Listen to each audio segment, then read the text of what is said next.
Ya, dari mulai kita istighfar dulu dengan segala ketulusan, dalilnya surat Nuh itu, kemudian di surah Ali Imran kita bacakan, terus praktek doanya kita temukan. Setelah itu Al-Fatihah, setelah itu kemudian salawat kepada Nabi Sallallahu Alaihi Wasallam. Di hadis lain ada seseorang yang diajarkan oleh Nabi Sallallahu Alaihi Wasallam untuk memanfaatkan, nah ini dia, kapan waktu, di pertengahan malamnya, ya, untuk memanfaatkan pertengahan malam itu terkait dengan utang piutang juga. Nah, lalu dia berkata, apa yang harus kami lakukan ya Rasulullah? Yang perbanyak gitu kan, ibadah kepada Allah. Lalu diajarkanlah salawat. Aku akan mengambil, kata orang itu, sepertiganya. Kata Nabi, itu baik. Kemudian kalau bisa tambah, aku akan mengambil 2/3-nya. Kata Nabi, kalau itu baik.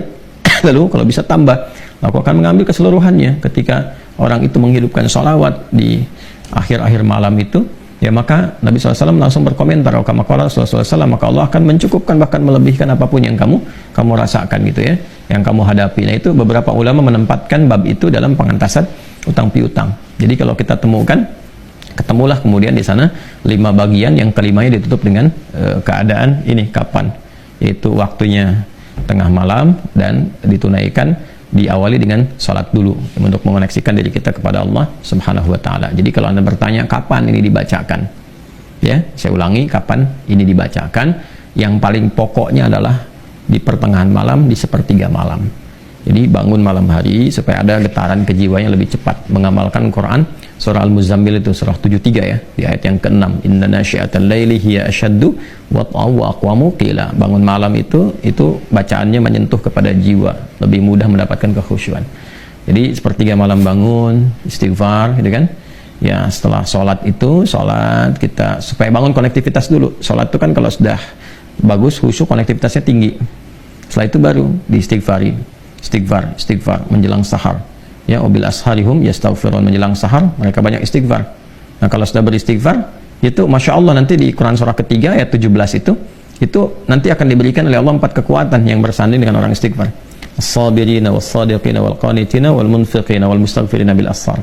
Punya kekuatan untuk sabar, punya kekuatan untuk membenarkan ajaran Quran dan mengamalkannya. Kemudian apa lagi? Qanitin, khusyuk ibadah. Orang yang biasa bangun malam istighfar di ujung malam tuh lebih khusyuk ibadahnya. Nanti wal munfiqin, bisa jadi rajin infak, setara itu. 4 itu bisa setara. Jadi orang yang istighfar, pemahaman pertamanya bisa setara amalnya dengan orang yang rajin infak, yang khusyuk ibadah, orang yang membenarkan isi kitab dan mengamalkan, serta orang sabar. Pemahaman berikutnya adalah mendapatkan 4 keutamaan ini. Bisa rajin infak. Bagaimana bisa infak kalau nggak ada yang diinfaki?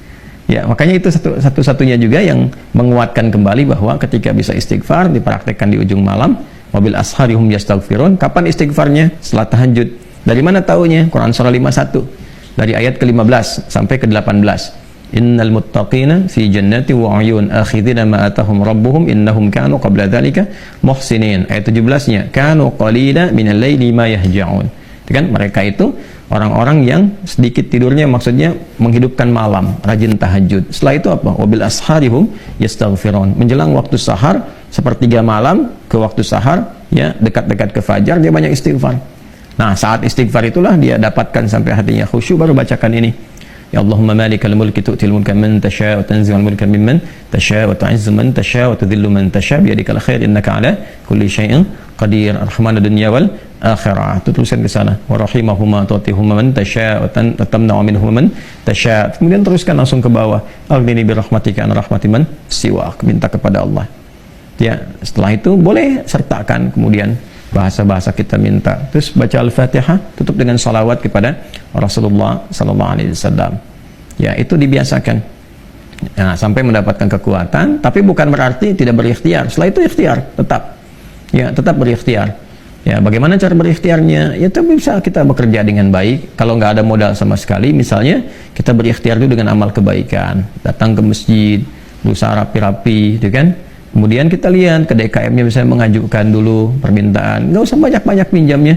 Pinjamlah misalnya 100.000, 200.000 atau 500.000. Kemudian setelah itu cari peluang-peluang, misalnya di majelis-majelis ilmu kan banyak orang belajar itu. Ya, belilah modal tertentu, beli makanan atau minuman. Terus kontak ke DKM-nya, sampaikan. ya, supaya nanti ada sinergi antara jamaah dengan yang dagang. Bicara dengan baik-baik sehingga nanti diumumkan. Ustadznya juga menyampaikan, berikan kelapangan kepada teman-teman yang sedang misalnya mencari rezeki berjualan, dapat dari situ, tambahkan lagi berdoa. Bisa jadi tiba-tiba Allah berkehendak menggerakkan orang-orang tertentu yang baik dan sebagainya, ya kan? Jadi bukan datang ke Ustadz untuk melunasi utangnya. Gitu. Saya lihat beberapa teman-teman tuh kalau minta, saya terjebak riba gini, gimana solusinya? Mau minjam, mau minta dilunasin. Teman-teman saya itu udah tugasnya ngajar. Kalau antum tanya doa saya jawab, tapi ya, kalau urusan dunia carilah gitu kan, terkait dengan dunianya. Bisa antum ke Basnas, bisa ke bagian DKM masjid, bisa ke teman-teman pengusaha yang muslim yang baik-baik ya. Kalau saya kan ngajar gitu. Ya kalau ada alhamdulillah, kalau ada gitu kan. Ya kalau yang sifatnya terkait dengan bimbingan itu lebih utama.